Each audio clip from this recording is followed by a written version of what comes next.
Hello and welcome to Gyre. In this episode, we'll be talking to the wonderful Kookie Blu.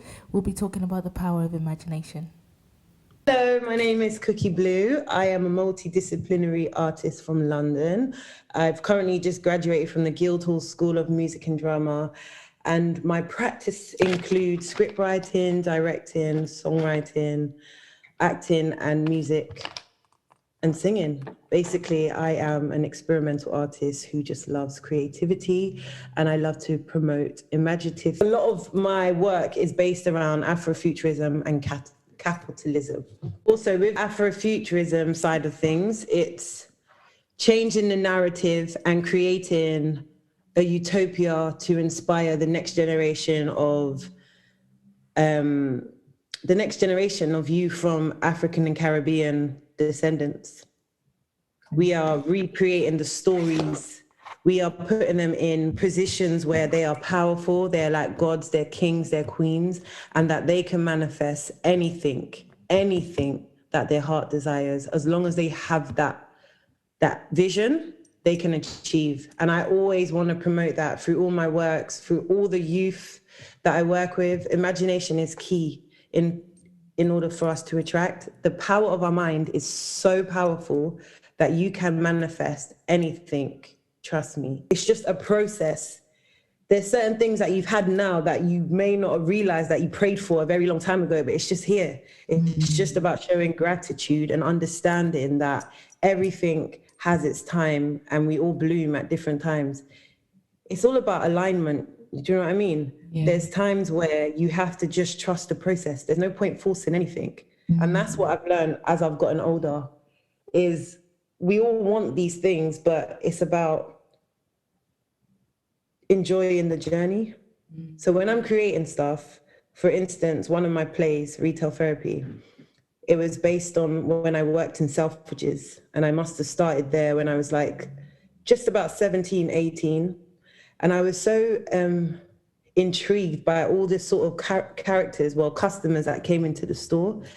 To me, it was like characters. I had a 7.5-hour shift, and I spent all my hours at that workplace daydreaming about this play. I was like, oh my God, this is a movie set. This character here, this character. It was just like a fantasy playground. And then when it came to like 6:30, it was like home time. I still have the book. I still have this bag of my scrapbook. And this was when I was like 18. So this is like a decade plus. This has Selfridges. And I named it Spend and Go. And all in here, I have all my notes of all the customers that I had met, or any drama that happened in the shop floor, little plots, story plots. And I just kept building, drawing images.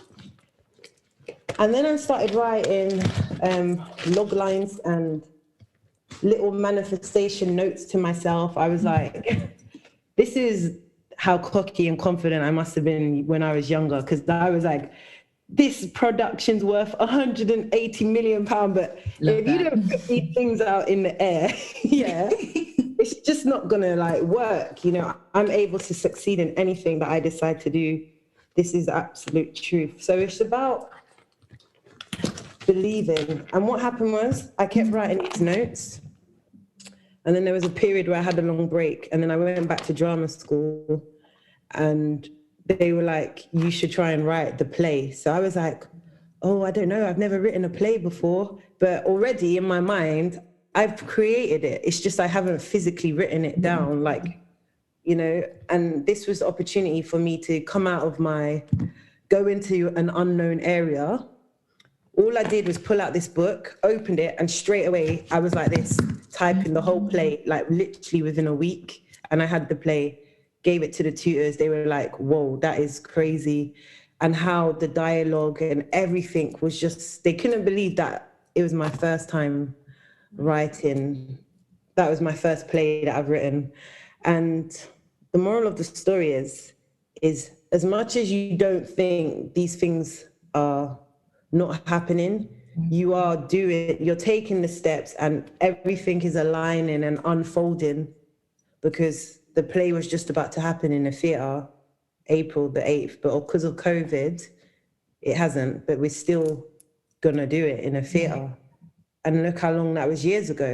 But I've never stopped committing to the vision, and I've kept watering it. So it's just the seed you plant. Have you always been quite creative then? Like, for you to be able to have gone into work and then seen that as basically a playground of ideas, essentially just coming at you, like, have you always had that creative drive within yourself? Yeah, definitely from young. Yeah. I think my mum would say from 5.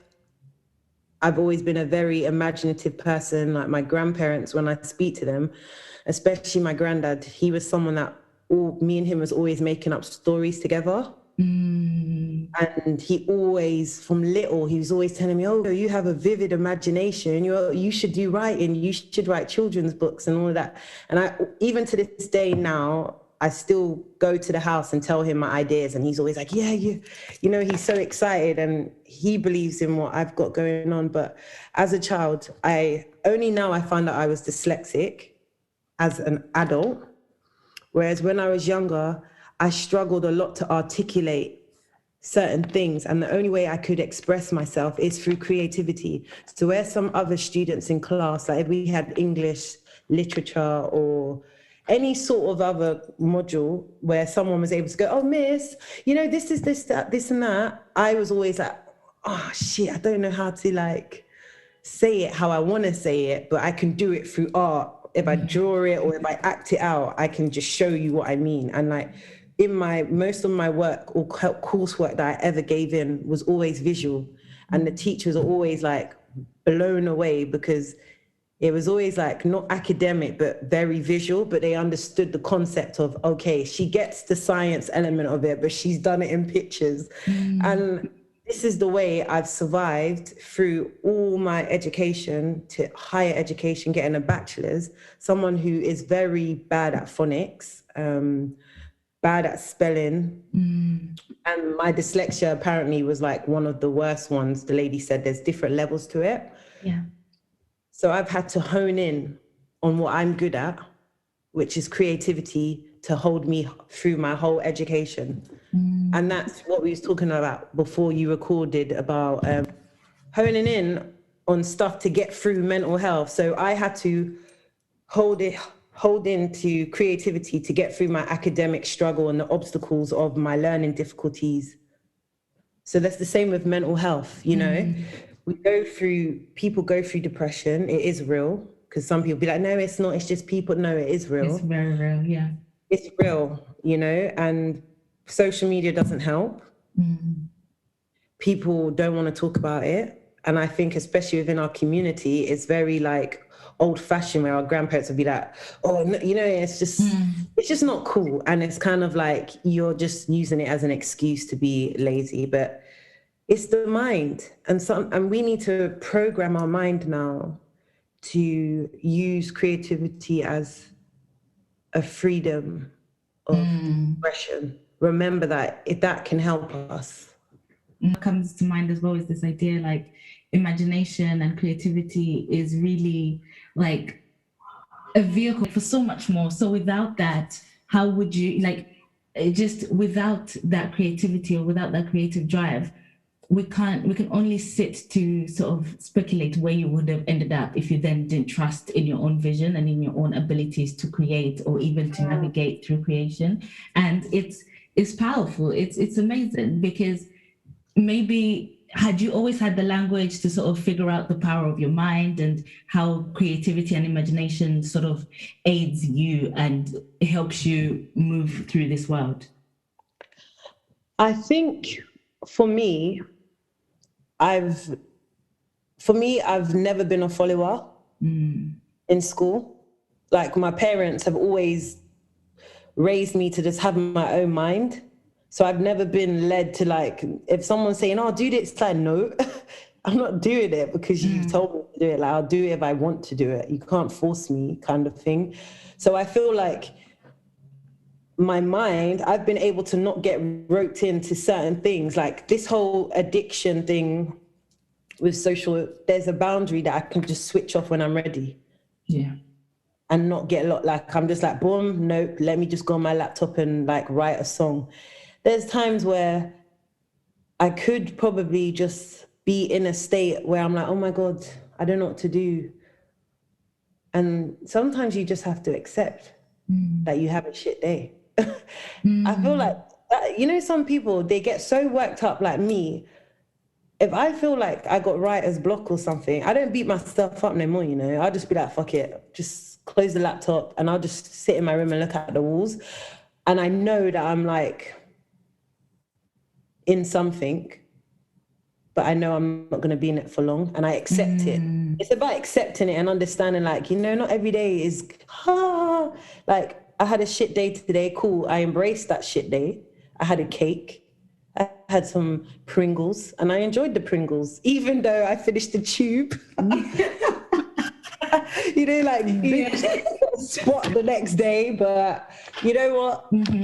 Live a little, like, I accept it, I get over it. And even just seeing how both, like, when you go for like poor mental health and like creative block, both of them are so similar in terms of how you have to navigate through them, because it's not something that you can jump over or go around the side or whatever. You have to work through it, or whatever work through it means. Work through it could mean like processing can mean like resting, you know, and all of that is sort of aspects of the creative drive, I think, that we don't think about often. That idea of just really giving yourself the space to rest, you know, because if you've spent... And understand it as well. You have to understand it. You know, some people are oblivious to it, or they just they're not accepting that it is that. And then therefore they're not dealing with it correctly. And then you start brushing something under the rug, or like it's building up like a ticking time bomb. Some people, they're so like, nope, or they don't accept it, or they just do some stuff and then they explode. They have an explosion where it hits harder. It's that denial, isn't it? That denial really does take people to really dark spaces. And because even being in denial stops you from seeking help and stops you from then letting other people know like what's going on within yourself. And I think sometimes even with the creative block, that really does help when you talk to others about what block you're in, you know, because even if it's someone then saying something completely unrelated after you've spoke, that could spark the creative spark that then gets you on your way again, you know what I mean? In the same way that if it's a mental health, like if it's poor mental health, just speaking to someone can have, I'm not saying that someone will have a resolution and someone will say something and suddenly all the better, but it can spark something within you that can start hope and can get you on that journey of healing and that journey of even just stopping, you know? Yeah, and another thing I would say as well for me is that sometimes you don't even have to like reach out and talk to someone physically or like on the phone. It's like self-research. So you can go on YouTube and start to research talks. There's so many talks. There's people that talk about these sort of things all the time, or you can watch influential artists who inspire you. You can, like me, I'm always watching like P. Diddy. I think he's very inspirational with certain things he does. And he's a manifester as well.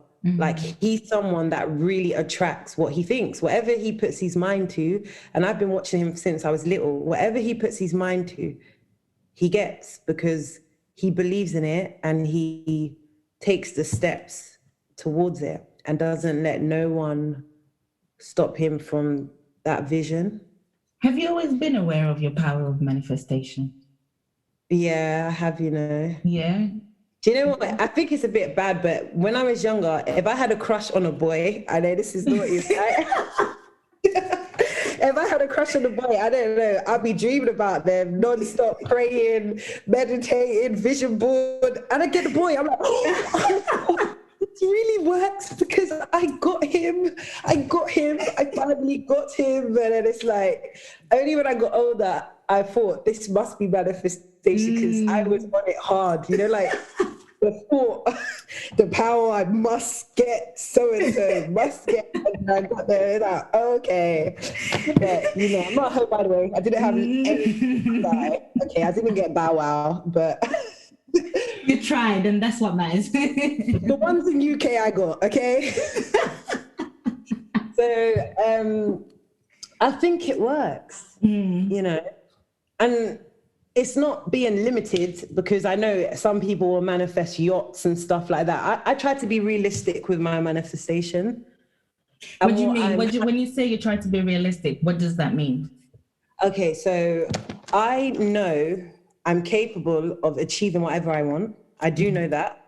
But at the same time, I know that I set pointers of where my manifestation goes. So when I get to certain thing, then I know, oh, maybe I can go, you know, on to the next higher one now. But right now, I'm gonna take over these ones and move like that. But I still have it in my vision. It's there. It's like a library of all different sort of things that I want in my mind, but I'm ticking off each book. That's what I'm doing. And it's like, you know, so I've got even bigger ones, but I know that I'll pull them out when I've ka-chinged the other ones that are like the steps. I think I see it like that. It's going back to the trust in the process that you were talking about earlier. So it's this idea that, you know, yes, you do have the big things that you want to manifest, but you're sort of going by it level by level, book by book, really, isn't it? Yeah, book by book. That's how I see it for myself. So where someone would be like, I want to make sure I get the biggest house, mansion, and the biggest Ferrari and all, that's all good. That's good. But I would be thinking of, okay, what, that Ferrari's there, but what about the book, the children's book that I need to get to that Ferrari? That needs to be done first, right? Can't just get the Ferrari. So I'm thinking of all the other bits that are taking me gradually to different stages, like Kookie Blu. I'm building her. I'm hoping eventually in the next few years, I will feature in certain magazines for the artistic beauty of this persona I've created for imagery. But in order to do that, I still need to create the images, don't I? I need to start emailing magazines and putting them out there and getting a little interest on, oh, wow. But if I don't do none of those little steps, how can I expect to be on those magazines if I ain't even done half of the photos or anything? You know, it's not realistic if I'm just saying I want a house. Yeah. Okay. Because you do the house ain't in a pot. You do get this idea that, well, not idea, but you have like where people sort of tend to, we've all done it, I've done it anyway, where you think, okay, I'm gonna manifest something huge, right? But they're not doing the necessary steps or necessary actions to get there, or even manifesting the necessary steps to do that. Do you know what I mean? So you just sat there like, oh, I'm manifesting XYZ. What can I think? I'm manifesting a mansion, but you're sat at home not doing anything to sort of increase your income, to get all of that. But because you're sat at home saying, manifesting, I'm doing my gratitude. But also, it's the mind. You can still train the mind. So say we're at home now, we've manifested, say we're talking about that house. Is this what you mentioned? The house, mansion, yeah. The mansion. So as we're at home now, today we're thinking about the mansion. We may not be doing nothing today, but you could program your mind and start doing affirmations where you're like, I am great. I am in control of my life. I can do this. I can do that. That's one practice. But then tomorrow you might wake up, and because you've done those affirmations, now tomorrow you might be more productive. You might decide to wake up earlier and do something creative that's part of your practice. I have those moments where if I prepare myself ahead, then I get up and I'm a savage. I'll be typing, doing lots of stuff, and then there's down days. So you can still manifest certain things, but it's all about, I honestly believe it's a process. Yeah. And it's more about enjoying your journey and thinking positively about it. You have to think positively about it. You have to believe you can achieve it. And this is where imaginative play comes into it. You have to start to visualize you already have those things. Move like you already have it. You know, I may not have the mansion now, but I already feel like I live in a mansion. Yeah. You know, I already feel like I'm in my role and in my position. So in the next 10 years, I should be, because already I feel like I'm already in it. You may not physically see it, but I, in my mind, feel like I am. When I spray perfume, like I really like expensive perfume. That's one thing I tell my friends is smelling rich. I learned it from Selfridges, because the Arabs, they used to come in, from Saudi Arabia, rich. And I was like, oh my days, these people are rich. Like, they smell so rich.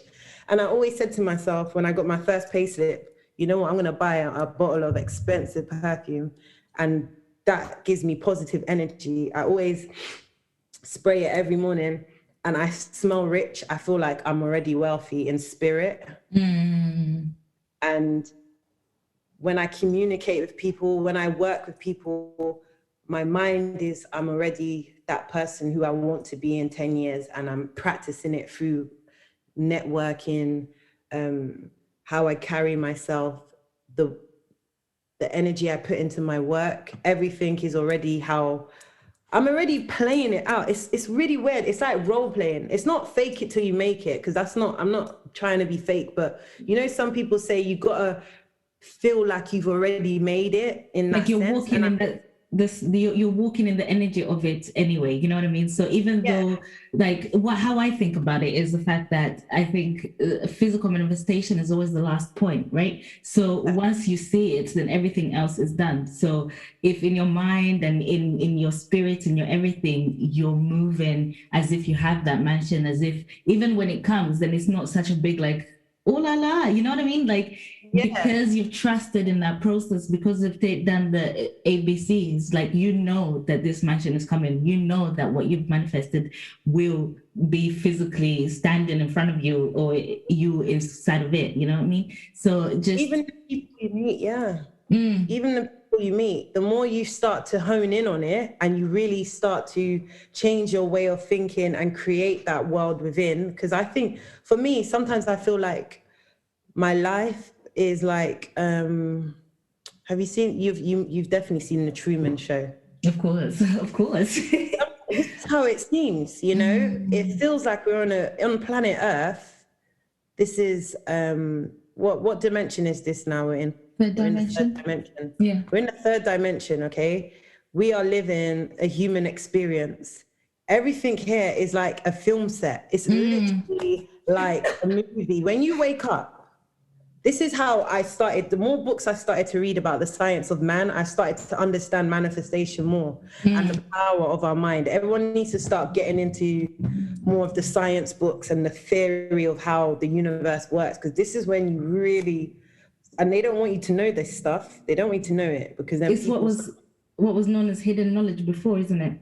Yeah, they don't, only powerful people. You see these rich people, they know about manifestation. They know about laws of attraction, all of this high frequency energy. We need to start really staying in the high vibrations of positive thinking, because it's so powerful. You wake up in the morning, and I'm sure you've experienced as well, when we've had a negative day, when your mind's been negative, shit goes wrong. It starts to rain, the toast gets burnt, someone's called you and pissed you off. It's like, what the fuck? Like, everything goes wrong. I've done it.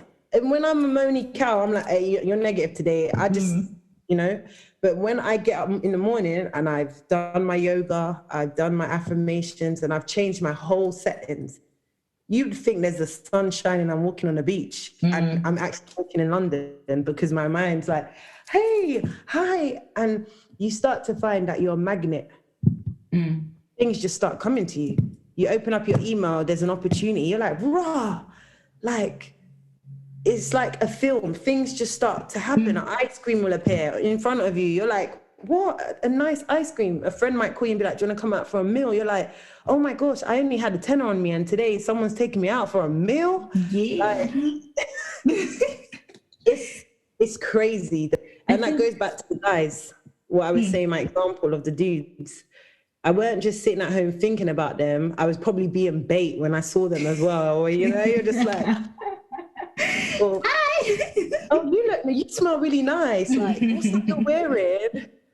Okay, bye. Or speaking to their friend and being like, so-and-so, has he got a girlfriend? You know, like, just little things to get the ball rolling. So the universe is like, okay, I the little see what process. you Like I tried to talk to to my Christian friends about like spirituality, for instance, or even just like the power of mind. And to them, they're questioning it left, right, and center. But it's it's weird because this is not really information that, you know, there's certain type of information that you want to fight someone so they believe you. But then with this, it's so much like you either engage with this and we carry this conversation over, or you close it and you stop it at that. So That's because of people's religious beliefs as well.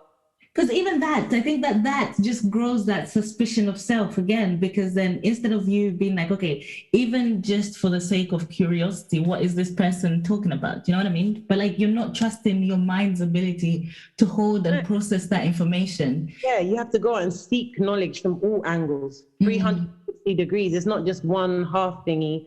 As artists and creators, we are meant to go and seek from all angles. We have to go and seek information everywhere, just so we get a broader intake of life and the whole overall experience. And that goes into our work, into our DNA, into our personality. Yeah, the science of man. If you're not studying that stuff, it's like people don't even study their body. Like they're not even like doing research on how our blood is flowing in and out. You know, just the other day I was reading a book, one chapter on a book, and it was saying how our two nostrils, one breathes in positive and the other nostrils actually to release negativity. Like if you're not reading this stuff, how are you gonna know? There's a breath work that really engages that practice actually, with the nostrils, the switching nostrils, and the act of one nostril, it like taking it in, and so it's amazing. It's amazing because what it also shows as well, like this knowledge, I think it really shows like just how interconnected we are. Like because we're disconnected from our minds, we're disconnected from our bodies. Because we're disconnected from our bodies, we're disconnected from each other. The illusion of separation is so deep within our society, within our community, that it runs from self to how we even relate to others. And yeah, it's just that further mistrust, you know, that further mistrust. And also it goes back to just our historical history anyway, because at the time, you know, with our history, they didn't want us to read books. We weren't allowed access to those books. Now in this century, there's no excuse. Like we have the internet now, we can go and seek the knowledge that once our ancestors and our grandparents, they wasn't able to get that. And as far as I'm concerned, we've been on this whole spiritual thing hella long before books came along, just from African spirituality, like connecting with the ancestors and going into different realms. We've been about that. They actually took all of that stuff from us, you know, and then told us it's horrible. It's like bewitched, devilish stuff. Demonic. And then, demonic and all of this stuff. And now we're reclaiming it. And that's even when Afrofuturism comes into it, reclaiming back those stories, owning it. Do you know what I mean? Spirituality. We've been about that. Our ancestors, you hear drum. There's something about African drumming. I'm telling you, with the African drumming, every time I hear it, it does something to me. Spiritually, it just feels like I am going back into a time capsule. I don't know where, and this is my imagination. It just takes me to different realms, and I can't understand why I always go through these sort of things, but more so, I think I experience a lot of these spiritual, you know, like teleporting things through dreams, is because I don't always dabble in this shit and focus on bullshit. I'm always like more in tune with myself and my mind, so I'm able to go to other places in my dreams. And then I come up with these ideas and I don't understand where they're coming from. And when you think about writers like Roald Dahl and all these people, they never had television back in them days. He had to use his mind. That's why he's got phenomenal books, Dr. Seuss, all these children books. When I read these books to my daughter as well, I'm like, they use their imagination. Crazy. Like the last person, the woman who done Harry Potter, they went to another place because they was able to use this. And this has other archives that we don't even know exist from other lives, So you've got like a creative insight. How do you choose how to then express that? Because your practice is very vast. It's very vast. Like, how do you then choose that? Okay, this is a song. This is more of like a. Well, what would I say? Through my studies, I've been able to more use all of these elements of my different practices as ingredients. Up stuff. I don't feel like it's limited. I always feel like everything I create can be a spin-off to another different practice. Does that make sense? So like, say for instance, retail therapy, it was written as a play. Well, it's actually written for a TV show, but I've made the play version first in hope that it will be a television series. From television, because I've written songs for it, I would like to turn it into a musical. From a musical, I'd like to, there's so many different spin-offs from the stuff I've created. And that's because I've allowed myself to immerse myself fully in creating the worlds that I want, to the point where it's not limited to anything. It's just, it can go on and on and on and on and on. And more so, it's for the next generation to take off. We all have to leave one day. The work I create, I'm hoping that someone will take it on and spin off and make it even better. That's the whole point of evolution, isn't it? To keep recreating and evolving. As you're saying that, so that's what things do.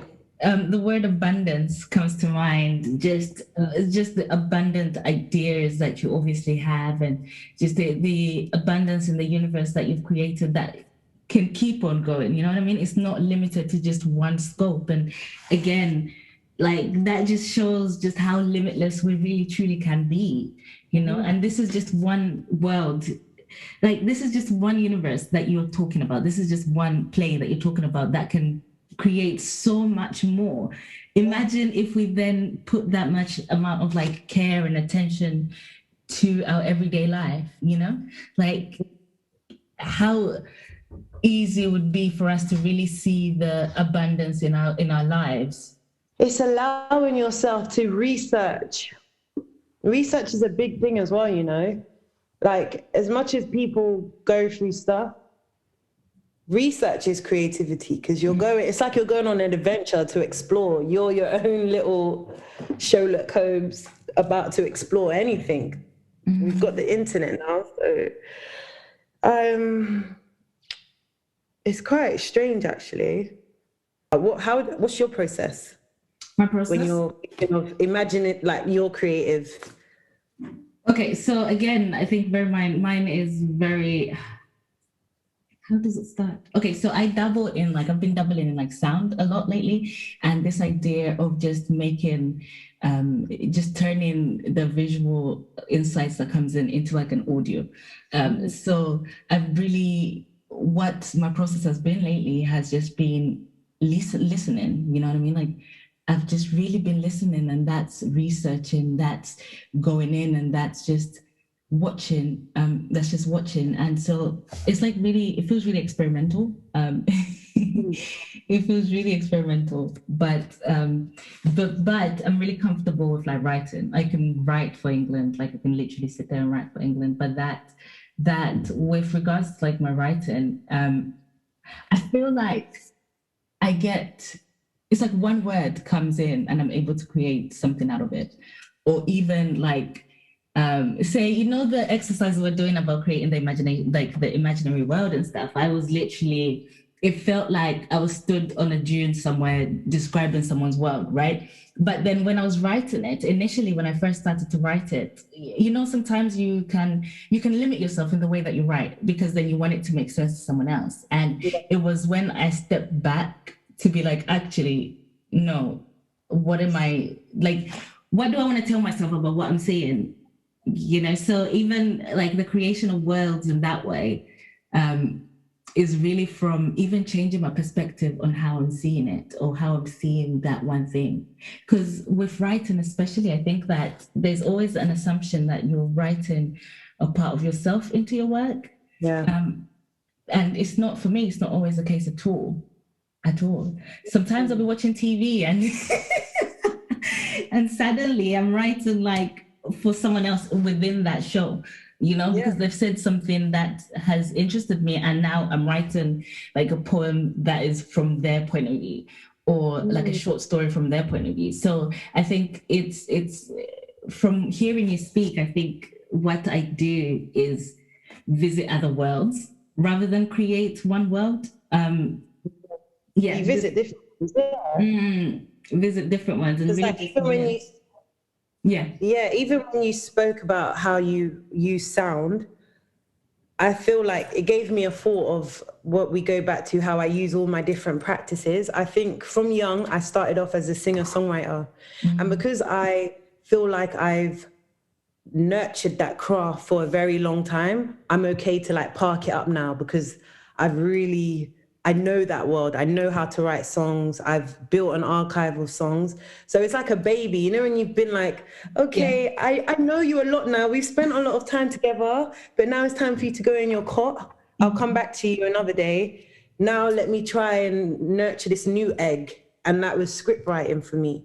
And now I've kind of adapted that, and now I'm doing directing. So it's, again, watering these little seeds, not forgetting them, but just parking them up. Yeah. And this is how you get to visit different realms by taking, like, now I'm taking this music baby and we're going to Planet Ludon now. I'm taking this new baby, we're going to the theater. Like, it's all about just octopus.